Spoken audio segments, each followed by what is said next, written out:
마가복음 강의 66번째 시간입니다. 마가는 오늘 본문의 시점에 대해서 무교절의 첫날 곧 6월절 양 잡는 날에 라고 설명하면서 지금 예수님께서 제자들과 6월절 절기를 지키기 위해서 준비하시려는 장면으로부터 본문을 시작하고 있습니다. 우리가 지난 시간은 6월절을 앞두고 사건이 일어났죠. 그죠?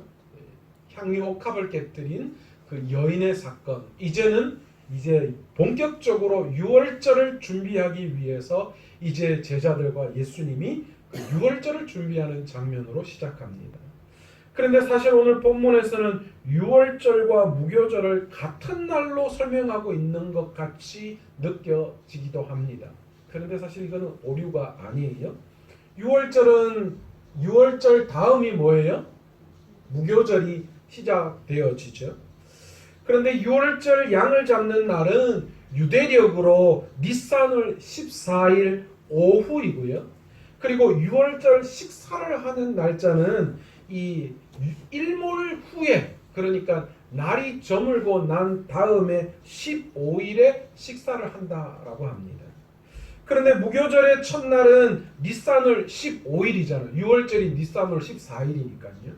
그리고 니산월 15일은 6월절과 무교절이 서로 사실은 겹치는 날이 된다라고 합니다. 왜냐하면 로마력의 시간적 계산으로 따지면 아직 날짜가 변경되어지는 그 선상을 지나지 않았기 때문에, 넘어가지 않았기 때문에 사실은 이 6월절 식사와 무교절이 서로 동일 선상에 놓여져 있는 그런 시간대가 존재한다라는 거예요. 그래서 오늘 이 마가는 그것을 의미하는 뜻에서 6월절의 이 무교절의 첫날, 곧 6월절 양 잡는 날, 6월절 식사를 하는 날, 이렇게 같은 날처럼 우리에게 설명하고 있다라는 것이죠.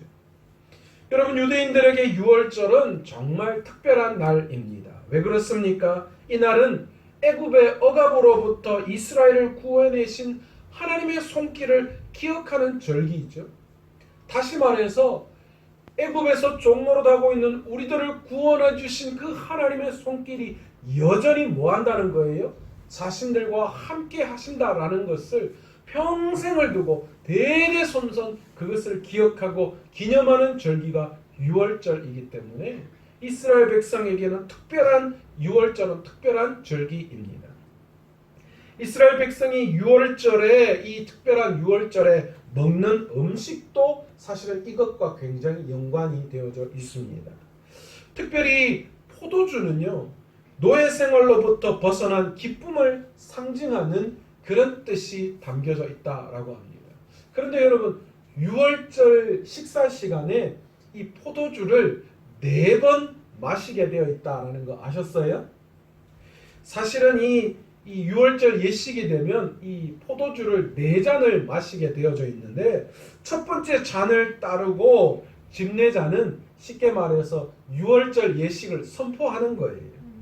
집례자가 축복문을 낭독하면서 이제 첫 번째 잔을 따라놓고 축복문 낭독하고 만찬을 시작하는, 이제 6월절 만찬을 시작하겠습니다. 뭐 그런 뜻이죠. 그리고 사람들은 그 첫 잔을 마시고 난 다음에 손을 씻은 다음에 이 쓴 나물을 소금에 찍어서 먹었다라고 합니다. 그런데 여기서 쓴 나물은 우리처럼 이렇게 뭐 나물을 데쳐서 먹는 게 아니라 완전히 생식을, 그 생나물을 소금물에 찍어서 그렇게 먹었다라고 합니다. 두 번째 잔을 채웁니다. 이 두 번째 잔은 과거의 기억을 위해서 따르는 잔입니다. 첫 번째 잔은 시작을 알리는 잔이었다면, 두 번째 잔은 과거의 기억을 위해서 따르는 건데, 이때 나이가 가장 어린, 이 모여져 있는 그 어린 자녀 중에 한 사람이 4가지 질문을 한다라고 합니다. 뭐라고 이야기하느냐? 왜 이 밤에 무교절을 먹습니까? 또 쓴 나물을 먹는 이유가 무엇입니까? 또 쓴 나물을 소금물에 2번 찍어서 먹는 이유가 무엇입니까? 그리고 마지막 4번째 질문, 비스듬히 누워서 식사를 하는 이유가 무엇입니까? 이렇게 그 가장 꼬마 아이가 그 자리에서 질문을 한다라고 합니다. 그러면 이 질문을 받은 집례자가 출애굽 사건을 그들에게 자세히 설명해 주었다라고 합니다. 야, 그 이유는 뭐냐 하면 과거 우리의 조상인 이스라엘 백성들이 애굽에서 종살이하고 있었는데 하나님이 극적으로 그들을 이끌어 주셔서 탈출하게 되었고 가나안 땅을 가기 위해서 그들은 광야 위에서 이렇게 살았다라는 것을 그 시간에 이야기를 해줬다라고 합니다. 그리고 나서 또 한 잔의 포도주를 마셨습니다. 그리고 세 번째 잔을 준비합니다. 이 세 번째 잔은 현재를 축복하기 위해서 따르는 잔입니다. 무교병을 놓고 축복 기도를 하고 애굽의 노예 생활을 기억하기 위해서 쓴 나무를 먼저 먹습니다. 그리고 그 쓴 나무를 무교병 사이에 넣고 과일을 으깨어 만든 소스, 이게 하로셋이라고 하는 소스, 그 소스에 찍어서 먹었다라고 합니다. 이어 유월절 주식인 이 양고기, 양을 잡아서 만든 이 양고기도 세 번째 양고기도 먹었고 그 양고기를 먹고 난 다음에 세 번째 잔을 마셨다라고 합니다. 그리고 마지막 네 번째 잔을 마시는데 이는 미래에 대한 축복의 의미가 있다라고 합니다. 이 네 번째 잔은 시편 113편에서 118편으로 찬양하면서 식사를 마지막 마친다라고 합니다. 이를 통해서 너희를 내 백성으로 삼고 나는 너희의 하나님이 되리라 라는 그 말씀의 약속을 이스라엘 백성은 마음속으로 새기게 된다라는 거예요. 이게 바로 이 유월절 만찬에서 포도주가 가지고 있는 의미, 포도주를 마시면서 그 예식을 진행하는 과정이었다라고 합니다. 또한 여러분 무교병을 먹습니다. 이 무교병은 누룩을 넣지 않은 빵이죠. 이것은 그들이 애굽으로부터 가지고 나온 발효되지 못한 그런 반죽으로 무교병을 구웠다라는 그 말씀에 근거해서 준비하는 것으로서 이것은 구원의 신속성을 이 무교병 안에 담아서 그것을 뜻하고 있었다라고 합니다. 그리고 양고기를 먹습니다. 이 양고기에도 어린 양의 피를 상징하는 그런 의미가 담겨져 있는데 너희는 나가서 너희의 가족대로 어린 양을 택하여 유월절 양으로 잡고 우슬초 묶음을 가져다가 그릇에 담은 피에 적셔서 그 피를 문 임방과 좌우 설주에 뿌리고 라고 하신 그 말씀의 의미를 담아서 어린 양을 잡아서 피를 문설주에 바르죠. 하나님께서는 애굽 사람들에게 재앙을 내리실 때에 어떻게 하셨어요? 장자를 멸하는 재앙을 내리실 때에 문 임방과 설주에 어린 양의 피를 칠한 그 집은 그들의 죄를 묻지 아니하시고 따지지 아니하시고 그냥 넘어가 주셨죠. 여러분, 이는 오늘날 우리가 예수 그리스도의 십자가 흔적을 가지고 있을 때에 우리의 능력과 우리의 공로가 아니라 예수 그리스도로 말미암아 구원받는다라는 그 뜻이 이 어린 양의 피에 속해 있는 거예요. 그래서 우리가 십자가가 우리에게 그런 의미가 있는 것이고 그래서 이 유월절이 우리에게도 굉장히 큰 의미가 있는 것입니다. 여러분, 우리가 예수 그리스도의 십자가가 아니라면 우리가 감히 어떻게 하나님께 나아갈 수 있고 하나님의 의로운 자녀라고 이야기할 수 있을까요? 여전히 이스라엘 백성도 애굽에서 종살이할 때 그들이 완전했기 때문에 완벽했기 때문에 애굽의 장자를 멸하실 때 그 이스라엘 백성들의 집을 그냥 통과하셨을까요? 아닙니다. 하나님은 어린 양의 피를 보고 그냥 넘기신 거예요.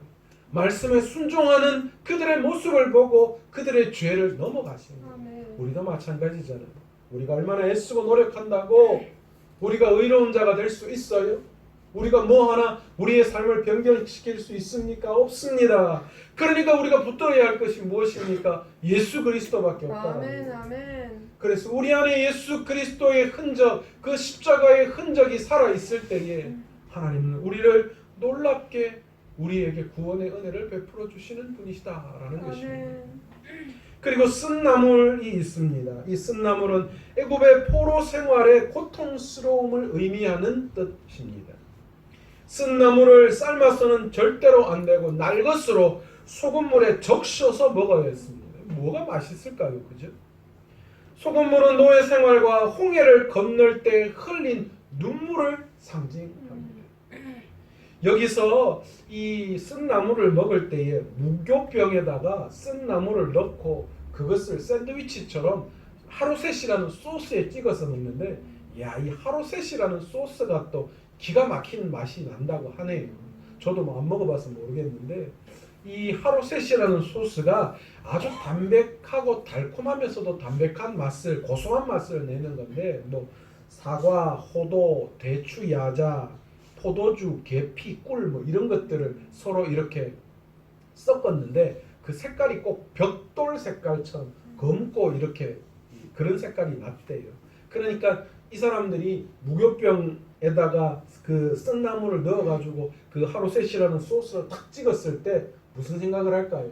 애굽에서 흙 짚을 넣어서 돌을 만들고 구울 때에, 그래서 이 피라미드를 만들 그때를 되새기는 그런 의미였다라고 합니다. 그렇게 하루셋이라는 소스에 찍어서 먹었다라고 합니다. 이처럼 6월절에는 이런 의미가 담겨져 있는데, 이 6월절 양 잡는 날이 되자 제자들이 6월절 식사를 어디에서 하면 좋을지 이 예수님께 물어봅니다. 저는 여기서 조금 왜 제자들이 6월절 이런 정도는 알아서 좀 예수님 저희가 이렇게 준비했으니까 가서 식사를 하시죠, 이렇게 좀 할 수 있지 않았을까라는 그런 생각을 또 했는데요. 오늘 본문을 가만히 보면서 왜 제자들이 그렇게 할 수밖에 없었고 또 이것을 준비할 때 예수님 마음이 어떠셨을까를 한번 생각해 보게 되었습니다. 놀랍게도 예수님께서는 이 6월절 식사를 제자들의 능력이 아니라 본인 스스로가 완벽하게 준비해 놓으셨어요. 예수님은 제자들 중 둘을 예루살렘 성으로 보내서 6월절 식사를 준비할 장소를 준비시키십니다. 이 내용은 여러분 꼭 예수님께서 예루살렘을 입성하실 때에 나귀 새끼를 데리고 오는 것하고 비슷하지 않습니까? 걷는 마을 가서 한 번도 타보지 않은 나귀 새끼인데 그 데리고 와라. 누가 왜 가지고 가냐 물으면 주가 쓰시겠다고 하라. 그렇게 했던 것과 비슷한 것 같아요. 물동이 들고 가는 사람 쫓아가서 그 집에 도착하면 그 집 주인에게 선생님이 이 6월절 식사를 준비할 장소를 물으시는데, 그렇게 이야기하면 그 사람이 6월절 그 식사를 준비할 장소를 준비해 놓을 것이다. 그렇게 말씀하고 있어요. 이 말씀대로 그 물동이 든 사람을 찾아가서 6월절을 지킬 장소에 도착합니다. 그런데 여기서 예수님께서는 놀라운 말씀을 하십니다.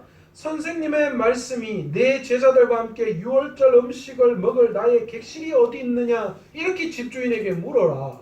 그렇게 말씀하셨습니다. 여러분, 이 말씀을 가만히 보면 제자들이 집주인에게 예수님을 뭐라고 이야기하고 있습니까? 선생님이라고 이렇게 이야기하고 있는 것으로 봤을 때 아마도 이 집주인과 예수님은 뭔가 좀 관계가 있지 않는가. 최소한 그래도 예수님을 선생님이라고, 스승이라고, 존경하는 사람이라고 말할 정도의 그런 예수님에 대한 이 어떤 친분이 좀 있지 않는가, 우리는 그렇게 짐작할 수 있습니다. 그리고 또한 나의 객실이라고 하는 표현을 사용하고 있어요. 그러니까 다시 말해서 예수님이 아마도 예루살렘을 왕래하실 때에, 그때에 아마도 이곳에서 예수님이 어떤 이 제자들과 함께 많이 거주하시고 함께 계시지 않았나, 우리는 그렇게 짐작할 수 있습니다.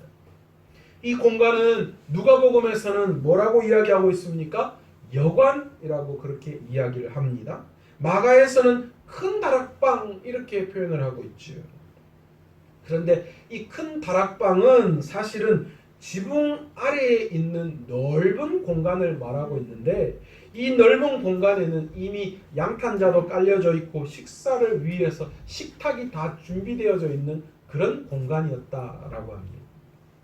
우리는 이 사건을 통하여서 예수님께서 친히 유월절 식사를 준비하신 그 모습을 우리는 볼 수 있습니다. 친히 십자가에서 우리의 영원한 유월절 어린 양이 되시기 위해서 우리의 어떠한 노력과 힘이 아니라 예수님이 친히 십자가에 달려 죽으신 것처럼 유월절 이 식사를 예수님이 친히 다 준비해 놓으셨다는 거예요. 이 사건이 대단한 것입니다. 예수님께서 주도적으로 인도하신 유월절 식사를 위한 어린 양처럼 십자가에 달려 죽으심으로 우리가 참 생명을 얻은 것이에요. 아멘. 여러분, 우리의 공로가 그 어디도 없다라는 거예요. 여러분, 성령의 덮으심, 성령의 부으심, 아멘. 이런 뜻을, 이런 단어를 우리가 많이 사용합니다. 왜 그렇습니까? 여러분, 무언가 덮였을 때에 그것은 다른 말로 어떤 걸 이야기하는 거예요? 내가 감추어지는 거예요. 그 덮는다고 내가 변하는 거 아니잖아요. 속에 있는 내가 변하는 거 아니잖아요. 여러분, 우리도 마찬가지입니다. 저와 여러분이 변할 수 있는 존재 맞습니까? 아닙니다. 쉽지 않습니다. 그러나 성령님이 우리를 덮어주실 때에, 성령으로 우리가 덮일 때에 우리가 그 성령의 능력으로 새 사람이 될 수 있는 거예요. 아멘. 하나님은 그 성령의 덮으심을 받은 우리를 보시고 그 성령의 덮으심 속에 있는 우리가 아니라 그 성령의 덮으심을 받은 그 예수 그리스도의 십자가 공로로 성령의 은혜를 받은 우리들을 용납하시는 분이시다. 아멘. 아멘. 아멘. 아멘. 여러분, 이 모든 사건은 예수님의 주도적인 사역으로 말미암아 이루어진 것이다. 아멘. 예수님께서는 십자가 지시기 전에 제자들과 함께 유월절을 보내시면서 이 기회를 통해서 제자들에게 자신의 죽음과 그 의미를 설명해 주기를 원하셨던 것 같아요. 하지만 제자들 사이에서는 전혀 다른 반응이 나타나고 있습니다. 예수님은 유월절 식사 자리에서 제자 중 한 사람이 자신을 배신할 것이다, 그렇게 예고하셨습니다. 예수님은 제자들을 먹이시고 살리시려는 계획을 세우시고 시행하고 계신데, 지금 제자 중에 한 사람은 어떻습니까? 예수님을 죽이려고 계략을 꾸미고 있다. 그 마음속에 예수님을 죽이려는 마음이 들어가 있다라는 것이지요. 그런데 예수님께서는 그 모든 것을 이미 다 알고 계시고, 그래서 이렇게 말씀하시죠. 내가 진실로 너희에게 이르노니 너희 중에 한 사람 곧 나와 함께 먹는 자가 나를 팔리라. 그 말씀을 하실 때에 예수님의 마음이 어떠셨을까요? 예수님이 이 이야기를 하실 때에는요, 유월절 만찬에서 세 번째 포도주를 마시기 직전이었습니다. 그러니까 이 무교빵과 쓴 나물, 그것을 함께 뜯어서 나눌 바로 그때였어요. 여러분, 그때 예수님 마음이 어떠셨을까요? 여러분, 예수님은 살리려고 하는데, 그런데 제자 중에 한 사람은 예수님을 죽이려고 한다라는 거예요. 그런데 여러분, 마지막을 보십시오. 예수님이 십자가에 돌아가셨을 때에 가룟 유다만의 문제가 아니었어요. 베드로도 배신했고 모든 제자들이 그 자리를 지키지 못하고 다 흩어져 버렸어요. 여기에서 그 사람이 예수님을 배신할, 선생님을 배신할 자가 접니까? 저는 아닙니다. 그렇게 부정하고 있지만 모두가 다 어떻습니까? 다 예수님을 버리고 예수님을 배반하는 그런 제자들의 모습을 우리는 뒤에 볼 수 있습니다. 우리는 착각하면 안 됩니다. 예수님께서는 상황에 밀려 어쩔 수 없이 죽음을 맞이하신 분 아니에요. 가룟 유다라는 그 한 사람 때문에 예수님이 십자가에 달려 죽으신 거 아니에요. 그 모든 것이 다 하나님의 계획이셨고, 예수님은 그 하나님의 계획을 스스로 받아들이셔서 그 길을 걸어가신 거예요. 그리고 안타깝게도 가룟 유다는 그것에 사용됐다라는 거예요. 그런데 오늘 본문을 봤을 때 예수님은 그런 가룟 유다에게 다시 한번 기회를 주고 계십니다. 여기서 내 팔 사람이 있어. 그것을 고백하실 때, 그것을 이야기해서 예수님 마음은 어떤 거예요? 이미 알고 있는데 너 지금이라도 돌이켜야 하는 거 아닌가? 그 마음이 예수님의 마음속에 포함되어져 있었다는 거예요. 그래서 21절에 보시면 인자는 자기에 대하여 기록된 대로 가거니와 인자를 파는 그 사람에게는 화가 있으리라. 주여. 예수님은 자기에 대하여 기록된 대로 가지만 안타깝게 가룟 유다는 참 너무나도 큰 그에게 화가 임할 것이다. 그렇게 예수님이 가룟 유다를 향하여 예언을 하시지. 안타깝게도 가룟 유다는 예수님을 팔아넘길 생각을 여전히 하고 있습니다. 예수님의 그 말씀에 깨우쳐 돌이켜야 하는데도 불구하고 전혀 그렇게 하지 못했어요. 여러분, 오늘 이 시간 저와 여러분 중에 예수님이 우리를 부르시고 다시 기회를 주시고 다시 세워지기를 원하시는데 여전히 가룟 유다처럼 자신의 욕심과 욕망 때문에 그 예수님의 부르심에 응답하지 못하고 여전히 악한 꾀에 빠져 있지는 않으십니다. 아버지요. 6월절 식사를 통해서 예수님께서는 제자들을 살리는 계획을 시행하시고 가룟 유다는 예수님을 죽이려는 계획을 세웠습니다. 누구인지는 알 수 없지만 예수님의 마지막 6월절 식사를 위해서 선뜻 큰 방을 내어준 순종과 헌신과 그 예수님에 대한 사랑의 마음을 가지는 사람이 있는 반면에 가룟 유다처럼 자신의 욕심과 욕망에 차지 않는다고 예수님을 팔아넘기는 안타까운 일에 사용된 그런 사람도 있었다라는 것이죠. 여러분, 오늘 이 시간 저와 여러분 어떻습니까? 저와 여러분은 어느 쪽에 서 있는 사람입니까? 주님을 위해서 주님의 6월절 식사 우리를 위해서 친히 어린 양이 되셔서 피 흘리시기 위해서 6월절 식사를 준비하실 그때에 내 큰 방을 내어줄 선뜻 내어주는 헌신과 또 그런 이 진심 어린 순종의 그런 삶을 선택하고 있는 걸어가고 있는 저희들입니까? 아니면 여전히 가룟 유다처럼 내 마음대로 되지 않으니까 예수님을 팔아넘기려고 하는 그런 생각 가운데 있으십니까? 6월절은 예수님의 구원 사역에서 핵심적이고 중요한 상징적 의미를 가지고 있습니다. 여러분, 이 6월절 식사를 통하여서 우리 스스로의 모습을 한번 다시 돌아보기를 원합니다. 과연 내 삶은 어떤가요? 과연 내 삶은 주님의 그 이 6월절 식사를 준비하기 위해서 선뜻 주님 앞에 헌신했던 그 다락방 주인처럼 다시 오실 예수 그리스도를 기대하며 그 주님을 위해서 내 삶의 모든 신앙의 부분들을 내어놓고 있는 그런 선택을 하고 있는가? 아니면 여전히 가룟 유다처럼 예수님이 십자가에 달려서 죽일 계획을 짰던 것처럼 다시 오실 예수 그리스도를 바라보면서 여전히 세상의 욕심과 욕망에 차서 주님을 통하여서 이익을 보고 주님을 통하여 무언가 누리려고 하는 그런 생각. 그래서 그것이 차지 않으면 주님을 떠나버리는 그런 얄팍한 신앙 가운데 우리 스스로가 놓여있지는 않은지 오늘 이 시간 말씀을 통하여 우리 스스로를 돌아보는 시간 되었으면 좋겠습니다. 예수님은 친히 6월절을 준비하심으로 자신을 이 땅에 보내신 하나님의 뜻에 기꺼이 순종하셨습니다. 우리도 오늘 말씀을 통하여 주님이 기꺼이 그 말씀에 순종하며 믿음의 길을 걸어갔던 것처럼 오늘 저와 여러분도 기꺼이 하나님의 말씀 앞에 믿음과 순종으로 우리의 삶을 살아나가실 수 있는 저와 여러분 되시기를 간절히 축원하고 아멘. 또한 하나님의 뜻과 그리스도의 가르침을 기쁨으로 여길 수 있는 아멘. 그리고 그것을 기뻐함으로 말미암아 내 삶의 모든 것들을 주님 앞에 드릴 수 있는 아멘. 그런 헌신을 선택할 수 있는 주여. 저와 여러분 되시기를 간절히 축원합니다. 아멘.